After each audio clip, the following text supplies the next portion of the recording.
Hello students, welcome to A B classes.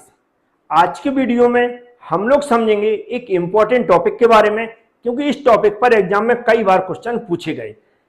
Heating ventilation air conditioning system, HVAC system के बारे में। HVAC system क्या होता है, कैसे हम इसमें एनर्जी सेव कर सकते हैं, सब कुछ समझेंगे। बस वीडियो पूरा देखें, जो मैं समझाता हूं उसको ध्यान से सुने, समझ में जरूर आएगा। चलते हैं, शुरुआत करते हैं। तो यहां पर आप देख सकते हैं HVAC स्टार्टिंग, बिल्कुल आप देख सकते हैं। सबसे पहले फुल फॉर्म हमें देख लेना। H मीन्स होता है हीटिंग, B मीन्स होता है वेंटिलेशन, और AC मीन्स होता है एयर कंडीशनिंग। अब यहां पर हीटिंग का सभी लोग मतलब जानते हैं। हीटिंग किस चीज को गर्म करना, भाई गर्म करने में एनर्जी खर्च होती होगी, टेम्परेचर बढ़ाने के लिए एनर्जी खर्च होती है, हम सभी जानते हैं। जब सर्दियां पड़ती हैं तो रूम को हमें गर्म करना पड़ता, मतलब हीटर का यूज करते हैं। भाई वहां पर हीटर का यूज करेंगे, मतलब कहीं ना कहीं टेम्परेचर बढ़ाने के लिए हमें एनर्जी की आवश्यकता होती है। वेंटिलेशन, वेंटिलेशन जानते हैं, किचन वगैरह में देखा आपने, नॉर्मली एग्जॉस्ट फैन लगाते हो, वेंटिलेशन के लिए हो रहा, वहां से धुआं निकालने के लिए। बड़े बड़े मॉल देखे होंगे आपने, मॉलों में इस तरह के कुछ डक्ट देखे होंगे, बहुत सारे नहीं देखे होंगे तो मैं बता देता हूं। इस तरह के डक्ट देखे होंगे मॉलों में, ये दिख रहे हैं, इस तरह के ऊपर छतों पर लगे देखे होंगे, जहां पर क्या जो अंदर बहुत सारे लोग घूमते रहते हैं, उन सबका क्या होता है, लोड पड़ता, तो उनकी जो हवा है बाहर निकालने के लिए और फ्रेश एयर अंदर लाने के लिए इस तरह के हीटिंग वेंटिलेशन सिस्टम का यूज किया जाता है। तो वेंटिलेशन आप जान गए होंगे मतलब क्या हुआ, अंदर की जो ह्यूमिडिटी वाली हवा है, जो लोड पड़ रहा है, जिससे जिससे सांस लेने में मुश्किल होता है, वो वहां पर एक बाहर की फ्रेश एयर को अंदर सप्लाई करना, ये भी एक वेंटिलेशन में आप समझ सकते हो। तो ऐसी बहुत सी जगह यूज होता है। अब फिर फिल्टर का भी कई जगह, फ्रेश एयर का सप्लाई करना बहुत सारी जगह वहां फिल्टर का यूज होता है ना। बहुत सारे ऐसे सिस्टम है जहां पर कंप्रेसर का यूज करते हैं हम, कंडेंसर का यूज करते हैं, जैसे रेफ्रिजरेटर सिस्टम है, एयर कंडीशनिंग सिस्टम है वहां पर हीट एक्सचेंजर का काम किया जाता है। हमारी हीट एक्सचेंजर का मतलब हीट, जो भी हमारी गर्म हीट है उसको ठंडी हीट में कन्वर्ट करना है, ठंडी हीट को गर्म हीट में कन्वर्ट करना, हीट एक्सचेंजर का काम है। थर्मोस्टेट, जहां पर टेम्परेचर को कम ज्यादा रखना है, वो थर्मोस्टेट का यूज किया। ऐसे बहुत सारे इक्विपमेंट है, यहाँ पर दिख रहा है। एवापोरेटर कॉइलिंग है, जहां पर हमारे फ्रिज में यूज की जाती है। तो ऐसे बहुत सारे इक्विपमेंट है जो HVAC के मतलब उसमें आते हैं, है ना। तो अब इसको धीमे धीमे समझते हैं। क्या लगा, हीटिंग वेंटिलेशन और air conditioning system thermodynamics, fluid mechanics और हीट ट्रांसफर के सिद्धांतों पर काम करता है। नॉर्मली थर्मोडायनेमिक्स जानते हैं, जहां पर टेम्परेचर और ऊष्मा की बात होती है, हीट की बात होती है। फ्लूइड मैकेनिक्स में मतलब फ्लूइड की बात होती है, लिक्विड की, तरल पदार्थ की बात होती है। और जो हमारा हीट ट्रांसफर है, हीट ट्रांसफर में हीट एक्सचेंज की ज्यादा बात होती है, हीट ट्रांसफर की बात होती है। हीट ट्रांसफर मतलब हमारी जो भी टेम्परेचर में जो परिवर्तन करना हो, ठंडे से किसी वस्तु को गर्म करना हो, गर्म से ठंडा करना हो, तो वहां पर हीट ट्रांसफर की बात होती है ना। तो क्या लगा, हीटिंग वेंटिलेशन और एयर कंडीशनिंग के तीनों काम आपस में बहुत करीब से जुड़े होते हैं। ये सभी थर्मल आराम, थर्मल कंफर्ट और ठीक ठाक इंडोर एयर क्वालिटी देने की कोशिश करते हैं, और इनके इंस्टॉलेशन और ऑपरेशन और मेंटेनेंस का खर्च भी ठीक ठाक होता है। तो ये जो इक्विपमेंट दिख रहा है, इन्हीं की बात कर रहा है कि जो इक्विपमेंट है कंफर्ट देने के लिए मैक्सिमम यूज किए जाते हैं। कंफर्ट, चाहे वो ठंडा पानी पीने के लिए हो, या हमारी सब्जियों वगैरह उनको मेंटेन करने के लिए हो, किचन का धुआं बाहर निकालने के लिए बात की जा रही हो, या फिर हमारे रूम को ठंडा करने की बात की जा रही हो, है ना। इस तरह की जितने भी इक्विपमेंट आपको दिख रहे हैं, कहीं ना कहीं हमारे कंफर्ट के लिए यूज होते हैं। तो समझ गए होंगे, वैसा ही वहां पर लिखा हुआ है। क्या लिखा है यहाँ पर कि HVAC सिस्टम का मतलब है कि इक्विपमेंट, डिस्ट्रीब्यूशन नेटवर्क और टर्मिनल जो किसी बिल्डिंग में ताजी हवा, हीटिंग, कूलिंग और ह्यूमिडिफिकेशन कंट्रोल देने के लिए एक साथ अलग अलग इस्तेमाल होते हैं।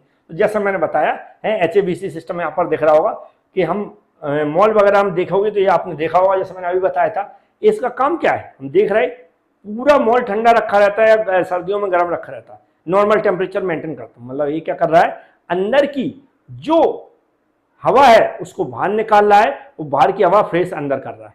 इतना समझ लीजिए, वेंटिलेशन का काम कर रहा है। किसका कर रहा है, वेंटिलेशन काम कर रहा है। वो दबाव नहीं आने दे रहा है, जो हमारे लोगों की सांस लेते हैं उससे दबाव बनता है, वो भी हमें कंफर्ट देता है सांस लेने में, है। और जो टेम्परेचर है उसका वो भी मेंटेन करता है।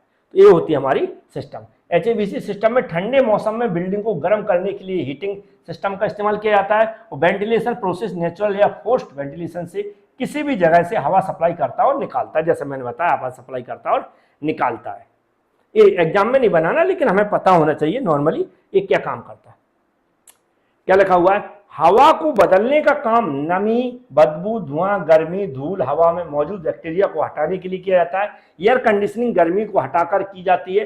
पानी, हवा और खास रेफ्रिजरेंट जैसे मीडियम का इस्तेमाल करके रेडिएशन, कन्वेक्शन और कंडक्शन के प्रोसेस से गर्मी को हटाया जाता है। तो ये मतलब उसी के जो हमारे ये समझ लो फ्रिज काम करता है हमारे कंफर्ट के लिए, तो उसमें हम क्या क्या करते हैं बस वही लिखा हुआ है। हम एसी होता है हमारे लिए क्या क्या काम करता है, कैसे काम करता है, बस वही लिखा हुआ है। एसी के बारे में समझाना, लेकिन एसी हमें कैसी कंफर्ट देता है, क्या क्या हमारे लिए काम करता है, वो यहाँ पर लिखा हुआ है।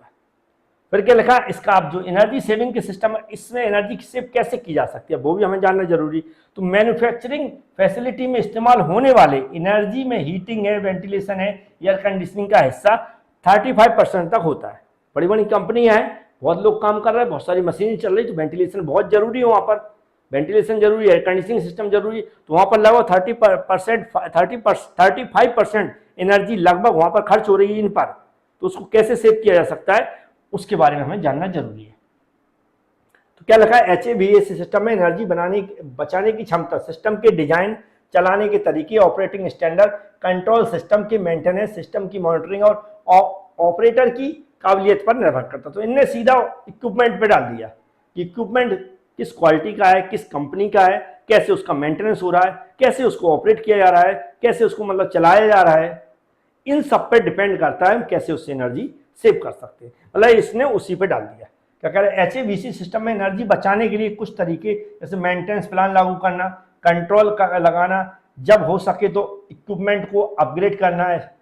तो एक तरीके हैं उसको ऑडिट करना, मतलब जो भी हमारे इक्विपमेंट काम कर रहे हैं उनका सही से समय पर मेंटेनेंस करना, उनकी सर्विस कराना है। कोई इक्विपमेंट खराब हो रहा है तो उसको यूज नहीं करना, बदल देना है ना, उसका ऑडिट करते रहना। इस तरह की बातें की गई हैं जो कि इक्विपमेंट पे डिपेंड करता है, इक्विपमेंट कैसा है, इक्विपमेंट पे डिपेंड करेगा ये एनर्जी को कैसे सेव कर सकता है।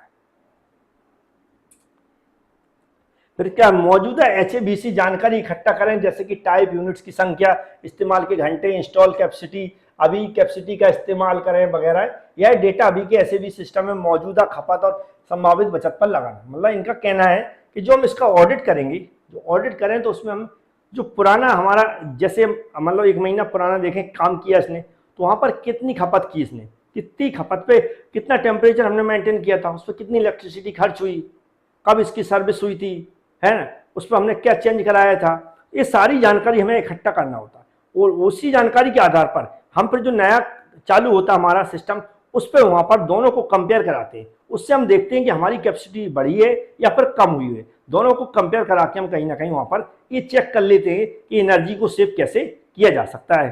तो यहाँ पर क्या फिर क्या लगा, वेंटिलेशन ऑडिट में बाहर से जरूरी हवा की मात्रा को मापें, फिर वेंटिलेशन रेट कैलकुलेट करें।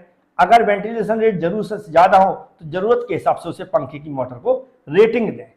तो इनका कहना है वेंटिलेशन में भी हम लोग ऐसे कर सकते हैं, जो हवा बाहर से आ रही है ना, ये जो वेंटिलेट कर रहा है उसकी क्वालिटी चेक करें, है ना, वहाँ हवा किस तरह आ रही है उसको भी चेक करें। जो फैन वहाँ पर लगे हैं वो हवा को कैसे अंदर भेज रहे हैं, अंदर की हवा कैसे बाहर निकाल रहे हैं उसकी रेटिंग चेक करें। तब हमें कहीं ना कहीं पता चल पाएगा कि वेंटिलेशन में हम कैसे एनर्जी को सेव कर पाएंगे। तो ये ऑडिट करना है, कहाँ पर ऑडिट करना है, जरूर ऑडिट करने का मतलब चेक करना कि हमारे इक्विपमेंट किस तरह से काम कर रहे हैं, कब किस टाइम पर वो एनर्जी को सेव कर पा रहे हैं, किस टाइम पर अच्छा काम कर रहा है, किस टाइम पर खराब काम कर रहा है, वो उनका पूरा चेकिंग करना। उसके हिसाब से हमें पता चलेगा कि यहाँ पर क्या जरूरत है हमें और क्या जरूरत नहीं है जिससे हम एनर्जी को सेव कर सकते। तो ये भी लेक्चर आपको समझ में आ गया होगा। कुछ नहीं करना, थोड़ा सा 1-2 बार अच्छे से पढ़ लेना और जो मैंने कुछ सुना दिया उससे भी आपको समझ में आ गया होगा, तो बड़े अच्छे से आप लिख पाएंगे। Thank you.